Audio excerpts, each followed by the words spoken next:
of the Nuestra Familia prison gang. I was a Category 3, and I was a regimental commander in different parts of Northern California. And this is how crime works.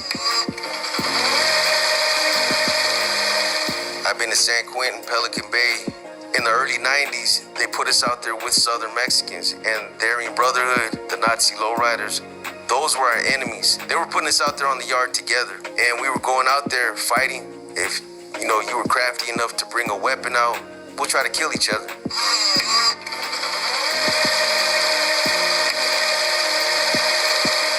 I went to prison in 1988 when I was 18 years old. Some of my older homeboys that were there in the county jail with me basically told me that, when I get to San Quentin, that the NR is going to approach me about making a commitment. I knew who to look for. The first time I went out to the recreation yard, there was a group of individuals that were in the corner that were covered with tattoos. Those were the NR members. From that point on, they put me on a 90-day probationary period. It's like you're functioning within that movement, but you're not an actual member. You can do anything that they ask you to do. Stabbing somebody, keeping security on somebody, holding paperwork, holding a weapon. A lot of guys that make a commitment because they want the status, they want the title, those guys are gonna end up getting weeded out because they're not making the commitment for the right reasons. They're not true believers. I was an NR member for about 5 years, 6 years. People take notice when you're functioning that long and you're not questioning authority, you're developing into a leader. Eventually the NF is gonna approach you because the NR in essence is like the NF's training grounds. I think it was 1994, I was approached by 2 high-ranking NF members, Smiley from Salinas and Mike Gill from Salinas. Induction process is similar to the NR. You go through an indoctrination process where you learn some of their concepts, their bylaws. You have a sponsor and you have the guy that actually pulls you. They're responsible for you. When you make a commitment to the NF, it's a lifetime commitment. I was asked things like, are you willing to kill your own flesh and blood? Are you willing to put the organization first before everything else in your life? Everything else that you were loyal to becomes secondary. They write everything down. There's 14 bonds, which is, I used to call it like my little toolbox. Everything that I needed to know how to function within that movement. Conduct, discipline. You're encouraged to study things like Middle Eastern philosophy, Socrates, revolutionary literature like George Jackson, Che Guevara. And then there's everything that you need to know about how to make weapons. I can make a stabbing instrument out of 15 pieces of paper. It's all about how you roll it and then how you put the point on. When your membership is sanctioned, there's no big ceremony. They'll get together with you, maybe in a group setting out there on the yard. They'll say something like, today, we're welcoming the brother boxer in.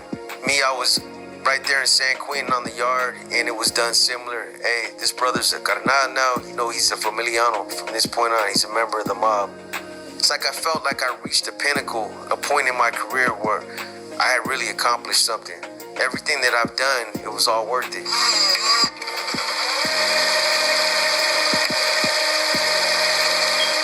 When a new arrival will come in, we'll get his information, we'll get all his vitals, we'll get his name, his CDC number, we'll get a little bit about his history, we'll get things like his AKA, his age, his neighborhood, what they called him. We'll look on the BNL to make sure he's not on the BNL. So the BNL, the bad news list, is we keep a roster of everybody that's coming in and out of that household. I'll send a filter out to all the members that are in that household, and I'll ask everybody, have you done time with this individual? This guy just drove up, do you know him? Any good or bad information? That'll get filtered out. If nothing comes back, he'll be welcomed into the household. Then at that point, he'll be given a care package. Soap, shampoo, coffee, toothpaste, things like that. When you first come in to an ADSEG or even a mainline, they give you what's called a 114 lockup order. That's like your passport.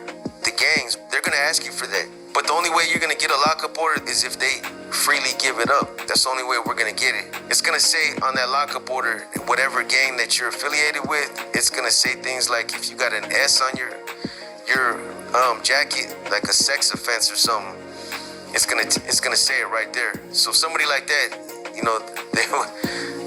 got an S, they probably wouldn't even give up their 114 lockup order because they already know what time it is. If you decline to give up that information, you're done. That's somebody that refused to comply with the program. Somebody like that's not going to be welcome out to the yard. If he tries to come out to the yard, he'll get hit at the gate. I mean, obviously, there's a lot of perks with becoming a member like that. You're going to get that rock star status kind of treatment from a lot of the youngsters out there on the streets and in prison. They look up to you. They call NF members just like they call Mexican Mafia members big homies.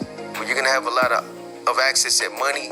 I've learned a lot of things that I still hold to this day, even though I'm not a part of it no more. You know, things like conducting myself a certain way.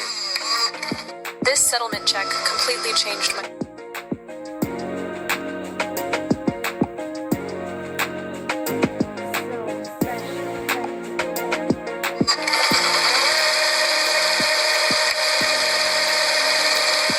The NF is built, it's constructed or built under a paramilitary structure. A lot of the old NF members came from the Marines, they're ex-Marines, so they actually took a lot of the structure of the leadership in the military and brought it to the NF. You have like captains, lieutenants, commanders, a category 1 or for members that are just coming into the organization, they have no status over anybody else. Then you have a Cat 2. They've shown that they have leadership potential and they can give a correct interpretation of the Constitution. They'll become teachers for the Cat 1s. Now, in order to become a Cat 3, this is the cream of the crop. You need to be voted in. Then you have the inner council and the general council that basically make the decisions for the entire organization. You have a general for the prisons, you have a general for the streets, and then you have a general it's basically like internal affairs. He handles investigations, internal disputes, things like that. When you're in the chute, you might be in charge of like 200 guys. You're not really running the whole prison. There's guys out there on the main line, regimental commanders out there that are doing that. But on the streets, if you're a regimental commander out there, it might be 20 or 30 guys. I was a regimental commander all over Northern California at different parts. Each time, there was probably around 10 to 20 members that were under me at that time. A day, for me, well, it depends. Like San Quentin, you're running H unit in North Block, West Block. I would have to sit there and answer some investigations. So you're getting daily filters or weekly filters from all these different blocks. All day long, I would just be getting inundated with kites. San Quentin is the worst place to be as far as being a leader.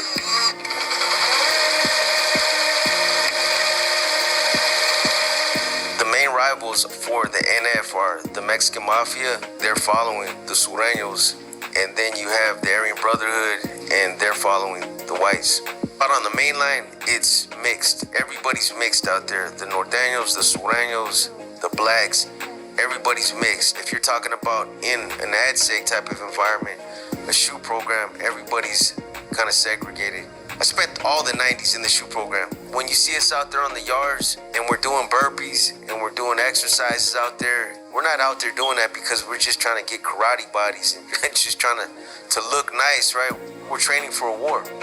That's what it is. They're getting ready to go to the SHU programs. They're going to be engaged in a conflict. So the SHU program is like a prison inside of a prison. They put you in a cell and you stay in the cell about 23 hours a day. You'll come out of the cell, for a half hour to take a shower, and then you might come out for yard. And you come out to a yard you got 4 concrete walls and a camera. That's all that's out there. You got plexiglass on the top. If you see a bird fly over, you're like, damn, I seen a bird today, man. You go back in there and tell people in the pod. In the SHU program, they got what's called a nerve system. Everything is electric up there in Pelican Bay. They sit up there and they push buttons all day. You got one cop up there that's in charge of 6 different pods. So he might forget somebody's in the shower, or he might forget that a door is open, and he'll press another button and somebody else will come out. You could be in there watching TV or working out 1 minute, and you'll be out on the tier in a fight for your life the next minute. It'll happen just that fast. So us as Norteños, all day our mattresses would be rolled up and we'd be sitting by the door. I get up and I work out, I watch my TV, but for the most part, whenever there was movement or activity on the tier, I would be posted up on my door ready just in case my door would open. Because a lot of times the COs would say it was a mistake, but it wasn't a mistake. You know, they popped certain doors open for different reasons. I used to see them. I used to watch from my cell.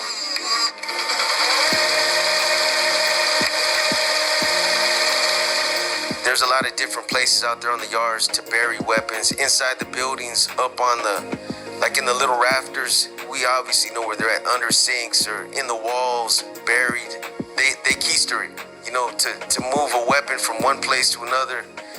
They'll put it in their anal cavity is how it's moved around. I don't know how you want to put that out there, but so I went through Corcoran Shoe Wars back in the early 90s. We were going at it with the Mexican Mafia and the Aryan Brotherhood. You know, they knew we were mortal enemies, that we would kill each other if we had a chance, but they would put us out on the yard, and they knew, the administration knew over there, you'd have to have your light on, and that meant that you wanted to go to yard. Guys used to turn their lights off because they didn't want no part of it.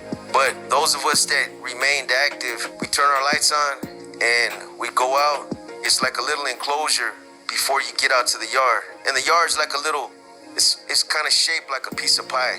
When you get in that little enclosure, you can see through the yard door who you're gonna go out there and get off with. So we go out, we fight. Always try to get yourself situated so that they have their back to the gunner, so that you can see what the gunner's doing. Because we were the ones that were getting targeted. It was the Northerners and the blacks that were getting shot and killed over there. There's no warning shots per se, but what they have is they have like it's called a Bertha or a knee knocker. It's like a gas gun that fires little wooden blocks. Sometimes they'll fire once, twice, and then they'll grab the real gun. But yeah, they don't give warning shots. Now the other thing though too is the COs are making bets. They would be like, hey, we got money on you guys, man. You guys better go out there and do your thing, man. You know, sometimes they would take their best fighters from one building and they would take the best fighter from another building and get them out there. When I first came in the system, I was young. I used to mean mug them. I used to have a bad taste, you know, for certain individuals. And I didn't even know why I hated them. It was because I was supposed to. That's the mindset that was instilled within me. But being around them, a lot of them were just like us. They were solid dudes. If there's a sureño and he needs some toothpaste, or I got a book and he wants to read it, you know, we'll pass literature back and forth to each other. We can play chess on the tier. It doesn't do us any good to make that environment any more stressful than what it is. Now, like I said, if the gates open, we were directed to basically torpedo out and engage with whoever was on the tier. Open a Chime checking account in 2 minutes.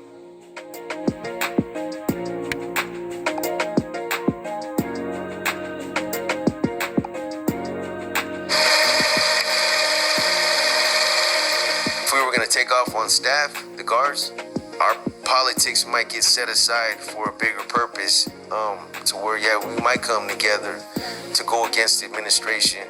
You might see something like a small uprising within an ADSEC unit or something where we're not getting fed right.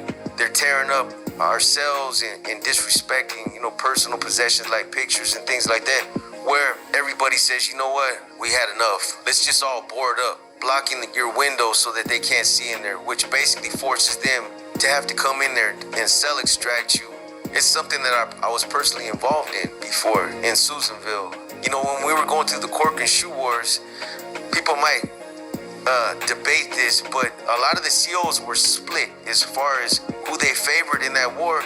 Even some of the female officers, it's just you could tell that they were either sympathizing for the North or they were sympathizing for the South. A lot of it is geography, where that prison's at, whether or not they got family that are, you know, that might be hooked up. So it just depends. Corruption is rampant in the county jails. I mean, you see a lot of relationships that happen where female officers are getting into relationships with inmates. The next thing you know, they're bringing in drugs. They're not getting that kind of stuff into the visiting room. They're getting it through corrupt COs. In prison, one of the things that is a huge problem are the cell phones that are coming in. But it's a huge business for COs. They can make anywhere from $1,000 to $4,000 bringing in a phone, a cell phone. Having the phones it's a lot different because, again, when I was in the shoot program back in the 90s, you had, when we be back there plotting somebody's murder, there was a lot of lag time that was involved. Either it had to go out through a letter, a coded letter, a phone call, or a visit. And, you'd have to wait maybe a week or two for somebody to drive 300-400 miles to come see you up in Pelican Bay. But now you put these cell phones in the hands of these leaders. If somebody's got a green light on them, they'll make a phone call. You'll get a leader that will call a figurehead on the streets, and it will happen in real time. Hey, this dude's got a green light on him. He's got to go. It might happen that same night.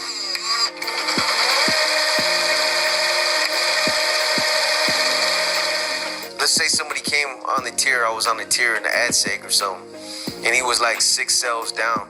I'd make verbal contact with them. I'd yell down there, hey, homie, that just came in. Hey, once you get situated, go ahead and make a line so that, I can get at you. Making a line is where you take the elastic from your boxers or from the strands from your sheet. You'll make a line, and you'll tie them together so that you can put a weight at the end of it. And then you'll throw it down the tier. It's just like a way to get back and forth to the cells. So he'll tie the kite on there, and I'll pull it in, and I'll read it, and then I'll respond to it, and he'll pull it back. Ingenuity. There's a lot of different ways to do things like that. Covert communications. There's a language that we use in there is called Nawa. It's an Aztec language, and there's different dialects, but we use it so that if we're on a tier and we need to communicate, and there's officers on the tier, we can talk on the tier in front of them, and they're not gonna know what we say. There's very few people that know the whole language. They'll just know certain words like weapon, drugs, CO, hit, green light, things like that. Norteños are